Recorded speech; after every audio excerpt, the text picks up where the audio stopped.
Message নিয়ে যেন আপনারা বাড়িতে যেতে পারেন সেই বিষয় লক্ষ্য রেখে আমি কথা বলবো। আল্লাহ যেন তার এই গোলামকে বলার তৌফিক দান করেন।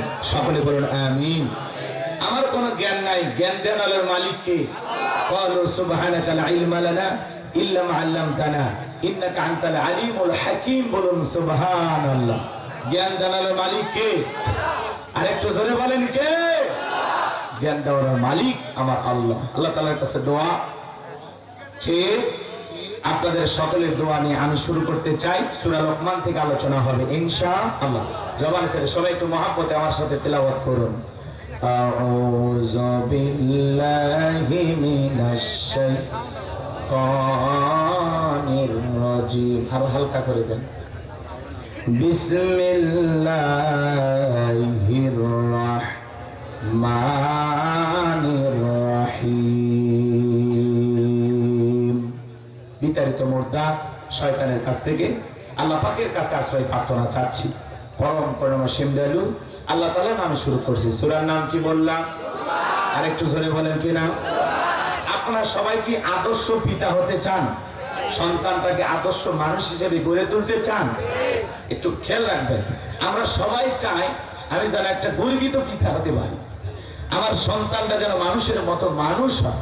এটা পৃথিবীর সকল বাবার চাওয়া। কথা বলেন। আপনার সন্তানটাকে কিভাবে আদর্শ সন্তান হিসেবে গড়ে তুলবেন, আপনি কিভাবে আদর্শ পিতা হবেন, আপনার সন্তানটা কিভাবে আদর্শ মানুষ বানাবেন, আজকের আলোচনা থেকে সেই মেসেজটা আপনারা পাবেন ইনশাআল্লাহ।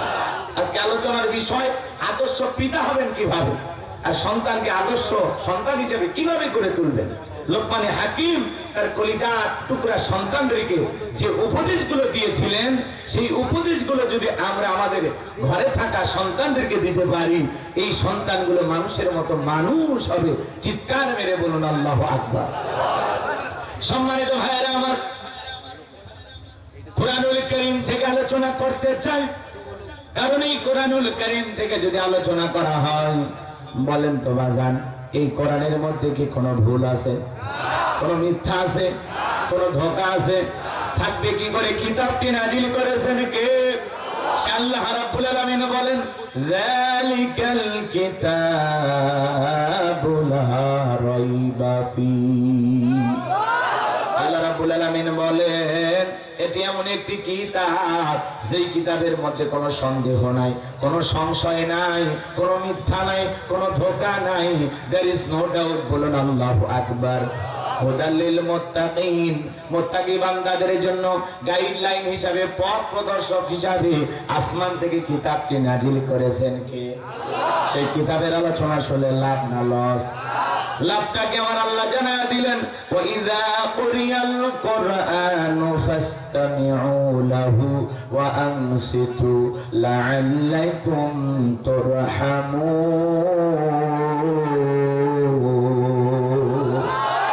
সূরা আরাফ আয়াত নাম্বার 204 আল্লাহ রাব্বুল আলামিন জানিয়ে দিলেন, যারা আমার মুমিন বান্দা, তাদের সামনে যখন কোরআন দিয়ে আলোচনা করা হয়, চুপচাপ মনোযোগ সহকারে কোরআনের কথাগুলো শ্রবণ করবা।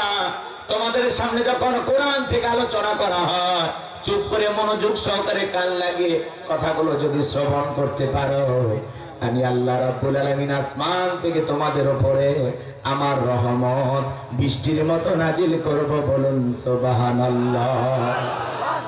চুপচাপ কানটা খাড়া করে ধৈর্য নিয়ে যদি কথাগুলো শুনতে পারি, রহমত নাজিল করবেন তিনি কি? কানটাকে খরগোশের মতো খাড়া করেন। চলুন আমরা আলোচনা শুরু করি। সম্মানিত ভাইরা আমার, লোকমানে হাকিমের জীবনে যদি আমি আলোচনা করি, 2-3 ঘন্টা আলোচনা করে শেষ করা সম্ভব হবে না। সংক্ষিপ্ত করে আপনাদের উদ্দেশ্যে একটু মেসেজটা বলে দিয়ে যেতে চাই। এই লোকমানে হাকিম চেহারাটা ছিল কালো, লোকটা ছিলেন খাটো, খুব বেশি লম্বা ছিলেন না। লোকমানে হাকিম কোন নবী ছিলেন না, রাসূল ছিলেন না, ছিলেন একজন আল্লাহর পছন্দের গোলাম। এই লোকমানে হাকিম তার চেহারাটা যদিও কালো, অন্তর ছিল ভালো। তার জবানের কথাগুলো আসমানের মালিক আল্লাহর পছন্দ হলো।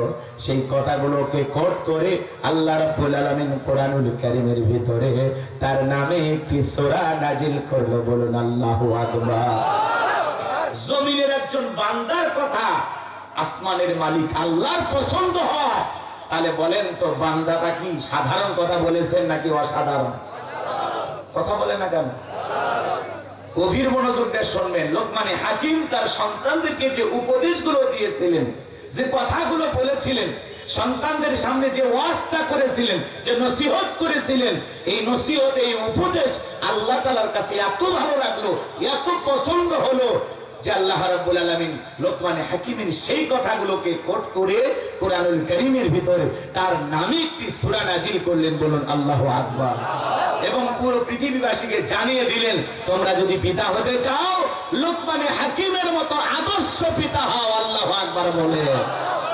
সেই লোকমানে হাকিম কেমন বাবা ছিলেন, তিনি কেমন মানুষ ছিলেন।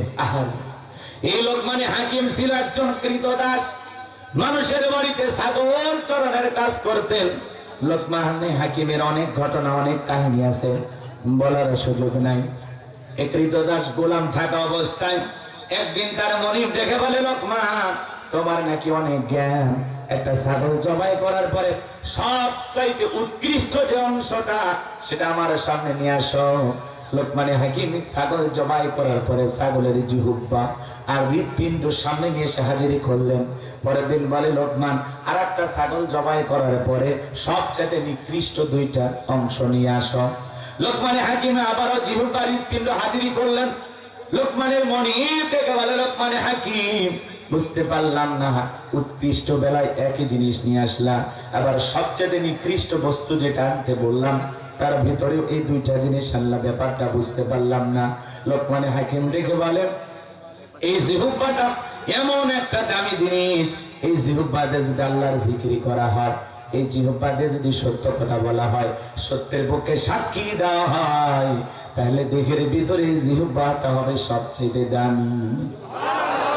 এই যে হৃৎপিণ্ড, মানুষের অন্তর যেটা বলা হয়, এই অন্তরের ভিতরে যদি সাদাকে সাদা বাবা হয়, কালাকে কালা বাবা হয়, অন্তরের ভিতরে যদি গুনাহের ময়লা না থাকে, মরিচা না থাকে, অন্তরটা যদি আল্লাহর ভয় থাকে, আল্লাহর ভয়ে আল্লাহর প্রেমে যদি অন্তরটা ভরা থাকে, অন্তরটা যদি নেক আমল দিয়ে পরিপূর্ণ থাকে, তাহলে দেহের ভিতরে সবচাইতে দামি বস্তুতে পরিণত হয়ে যায়। যদি গুনাহের ময়লা না থাকে, আল্লাহর ভয়ে যদি দিলটাকে সাফ রাখা যায়, পরিষ্কার রাখা যায়, তাহলে দেহের ভিতরে দুইটা জিনিস দামি হয়ে যায়। বলুন আল্লাহু আকবার। আর যদি এই জিহ্বাতে মিথ্যা কথা বলা হয়, অশ্লীল কথা বলা হয়, গালিমন্দ করা হয়, মিথ্যা সাক্ষী দেওয়া হয়, অন্তরের ভিতরে যদি ঘৃণা থাকে, হিংসা থাকে, লোভ লালসা থাকে, পাপ করতে করতে অন্তরে যদি কালা হয়ে যায়, তাহলে দেহের ভিতরে সবচাইতে নিকৃষ্ট বস্তু হয়ে যায়। কথা বলেন ঠিক কিনা? তার মনেই বুঝতে পারলেন এবং এই উদাহরণ থেকে জানার পরে তখন বলতেছে, লোকমান সত্যি তোমার অনেক জ্ঞান আছে, এই বিশাল জ্ঞান নিয়ে আমার বাড়িতে চাকরের দায়িত্ব কেন পালন করবা? আজ থেকে আমি তোমাকে আজাদ করলাম, মুক্ত ঘোষণা করলাম। বলেন আল্লাহু আকবার। লোকমানে হাকিম মাঠে ময়দানে ওয়াজ করতেন, মানুষ তার কাছে বিভিন্ন বিষয়ে প্রশ্ন করতেন, লোকমানে হাকিম সেই জবাব দিত। একদিন ভরা মজলিসে ওয়াজ করতেছেন, একজন দাঁড়িয়ে বলে, লোকমান আজ থেকে কয়েক বছর আগে মাঠে ময়দানে একজনের সাথে ছাগল চরানোর কাজ করতাম, তার চেহারার সাথে তোমার চেহারার মিল পাওয়া যায়, ওই ব্যক্তি তুমি নাকি ওই ব্যক্তির সাথে তোমার কোনো সম্পর্ক আছে?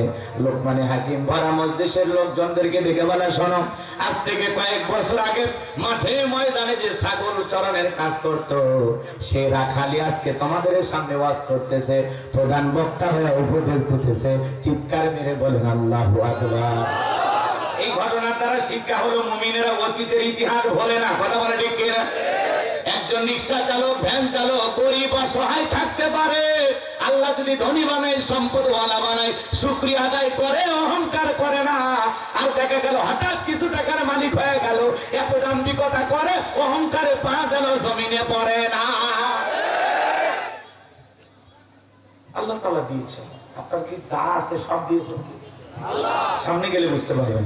আমার ভাইয়েরা, আল্লাহ রাব্বুল আলামিন পবিত্র কোরআনুল কারীমের ভিতরে স্পষ্ট করে জানিয়ে দিলেন, ওয়ালাকাদ আতাইনা লুকমানাল হিকমাতা আনিশকুরু লিল্লাহ ومن يشكر فإنما يشكر لنفسه ومن كفر فإن الله غني حميد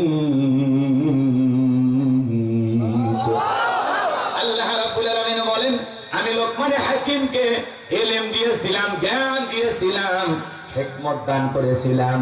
লোকমান হাকিমকে জ্ঞান দান করেছিলেন তিনি কে? আরো জোরে বলেন কে? আল্লাহ রাব্বুল আলামিন বলতেছেন আমি লোকমান হাকিমকে জ্ঞান দান করেছিলাম এবং বলেছিলাম লোকমান তুমি আমার শুকরিয়া আদায় করো, কৃতজ্ঞতা প্রকাশ করো। লোকমান হাকিম কৃতজ্ঞতা প্রকাশ করেছিলেন। আল্লাহ রাব্বুল আলামিন বলেন যে কৃতজ্ঞতা প্রকাশ করলো এতে তার সম্মান মর্যাদা বাড়বে। আর যারা অকৃতজ্ঞ, কৃতজ্ঞতা প্রকাশ করতে চায় না, তাদের জেনে রাখা উচিত আমি আল্লাহ অমুখাপেক্ষী, আমি আল্লাহ নিজেই প্রশংসিত। সুবহানাল্লাহ বলেন। আপনি প্রশংসা করলেও এদিকে খেয়াল করেন আমার আল্লাহর কোনো লাভ নাই, আবার আপনি প্রশংসা আদায় না করলে আমার আল্লাহর কোনো লস নাই। তাম পৃথিবীর মানুষ ঐক্যবদ্ধ হয়ে যদি আল্লাহকে আল্লাহ বলে ডাক দেয় এতে আমার আল্লাহর সম্মান মর্যাদা বাড়ে না। আবার তাম পৃথিবীর মানুষ যদি সিদ্ধান্ত গ্রহণ করে আল্লাহকে আল্লাহ বলে ডাক দেবে না এতে আমার আল্লাহর সম্মান মর্যাদা কমে না।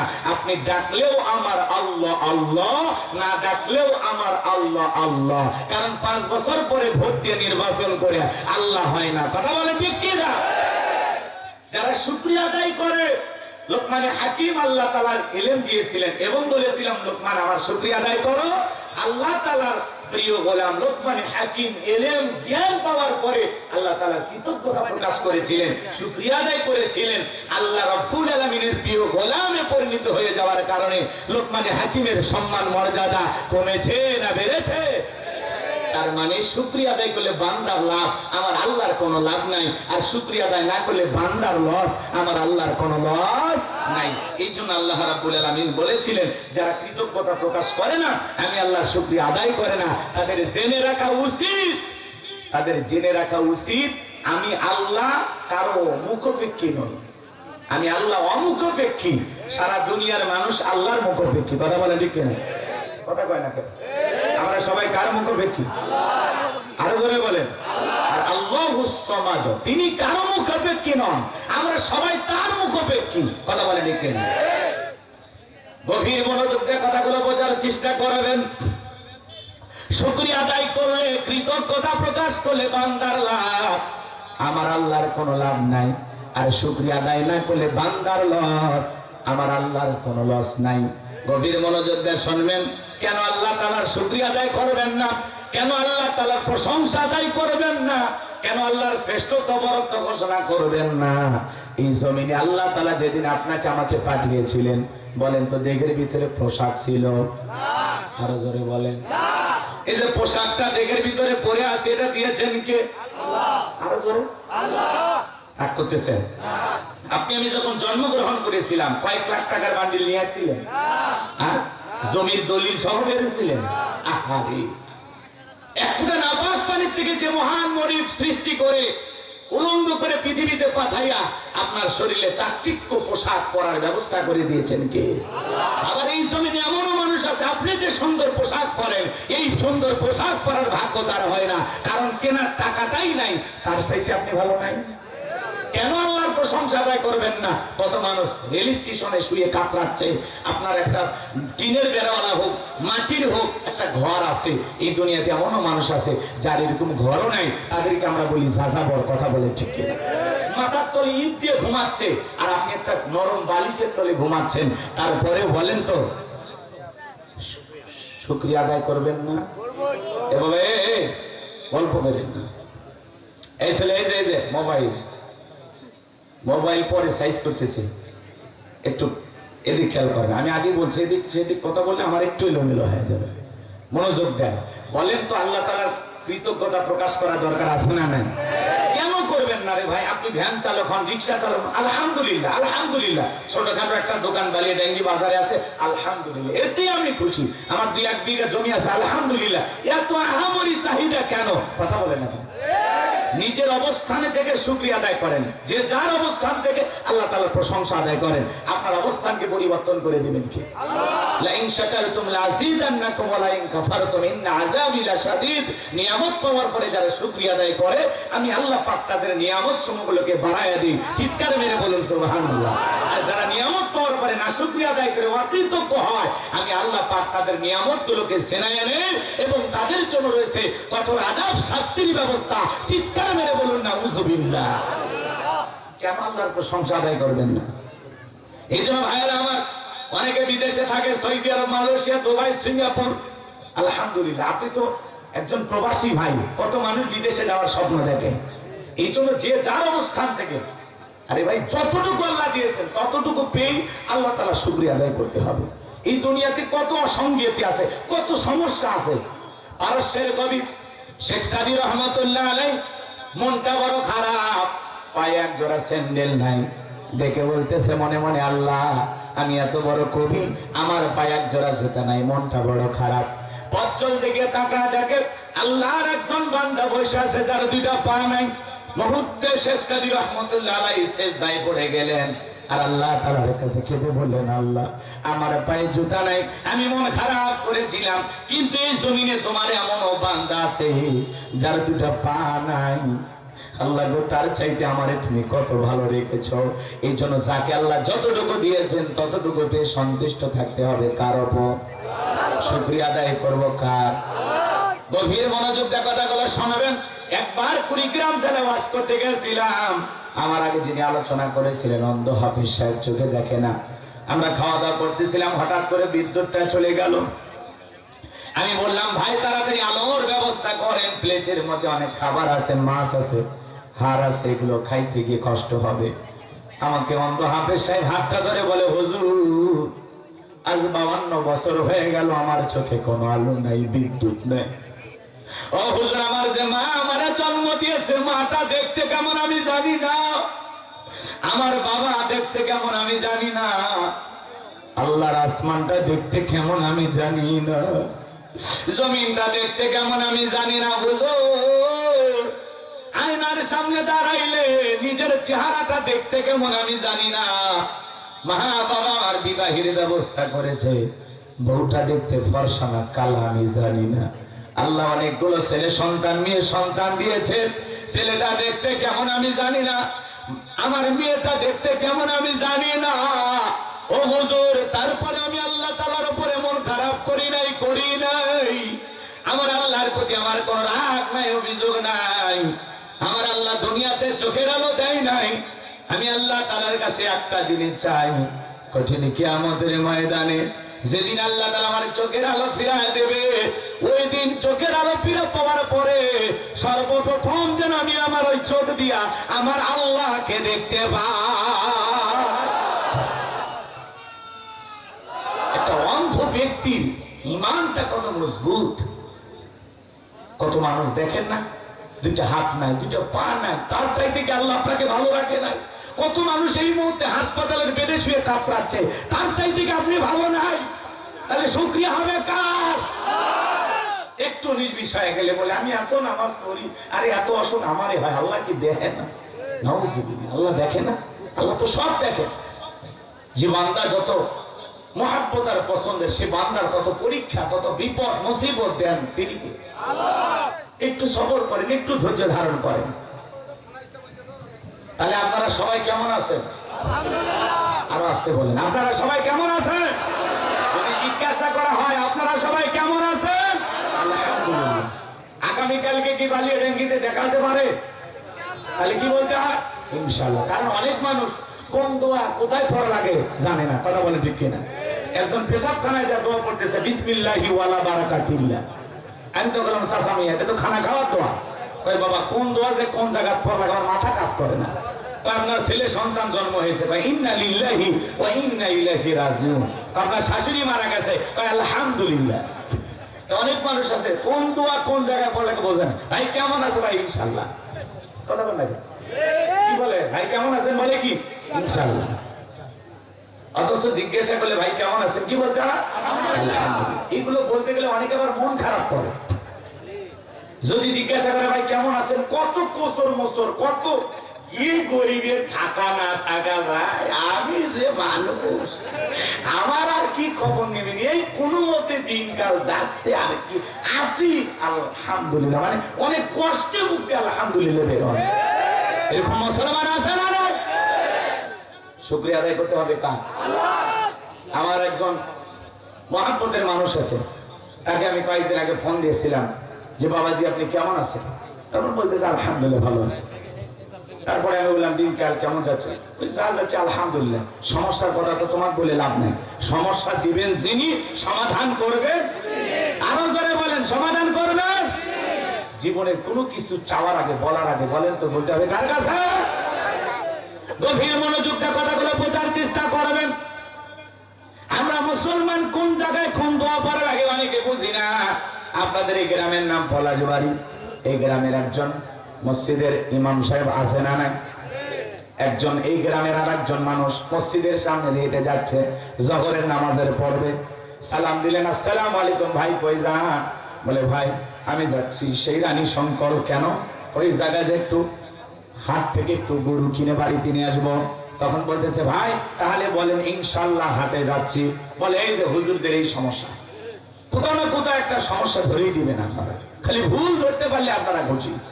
হাতে আছে গরু, পকেটে আছে টাকা, তো মাঝখানে ইনশাল্লাহ বলা লাগবে কেন? কথা বলে না কেন? বিরক্ত হয়েছেন আপনারা? এইবার ভাইয়েরা আমার, আল্লাহর গোলাম হাটে যাওয়ার পরে গরু দেখে পছন্দ হয়েছে, এইবার পকেটে হাত দেয়, পকেট খালি লম্বা হয়। বলেন তো লক্ষণ ভালো না খারাপ?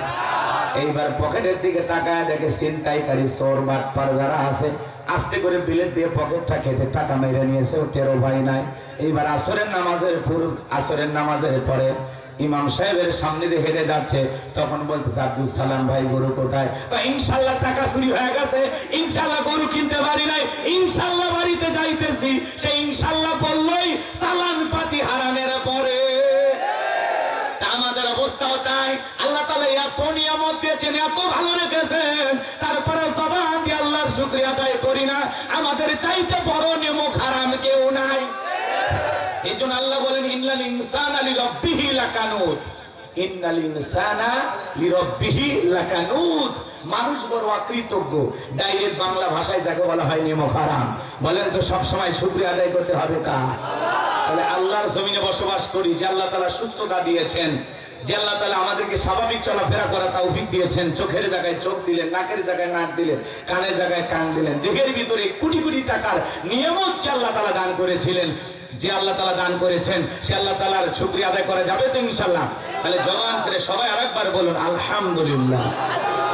আমার ভাইয়েরা লোকমানে হাকিম এইবার তার কলিজার টুকরা সন্তানদেরকে নিয়ে সুন্দর করে উপদেশ দিয়ে বলতেছেন, আমার আল্লাহ রাব্বুল আলামিন সেই কথা জানিয়ে দিলেন, ওয়া ইযা ক্বালা লুকমানু লিবনিহি ওয়া হুয়া ইয়াইযুহু ইয়া বুনাইয়া লা তুশরিক বিল্লাহ ইন্নাশ শিরকা লা যুলমুন আযীম। আমার আল্লাহ রাব্বুল আলামিন বলেন স্মরণ করো লোকমানে হাকিমের কথা। যখন লোকমানে হাকিম তার কলিজার টুকরা সন্তানদেরকে নিয়ে উপদেশ দিয়া বলতেছেন, লা তুশরিক বিল্লাহ ইয়া বুনাইয়া লা তুশরিক বিল্লাহ, হে আমার বৎস, হে আমার কলিজার টুকরা সন্তান, আল্লাহর সাথে কখনো কাউকে শরীক করা যাবে না। বলেন তো আল্লাহর সাথে কাউকে শরীক করা যাবে? ইন্নাশ শিরকা লা যুলমুন আযীম। শিরক হলো সবচাইতে বড় জুলুম, সবচাইতে বড় অপরাধ। কথা বলেন ঠিক কি না? ভাই কি হইছে? এত পাগল হয়ে গেছে।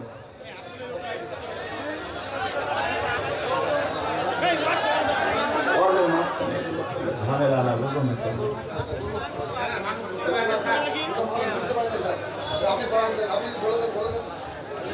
আমাদের থানা থেকে ওসি সাহেব আসছেন।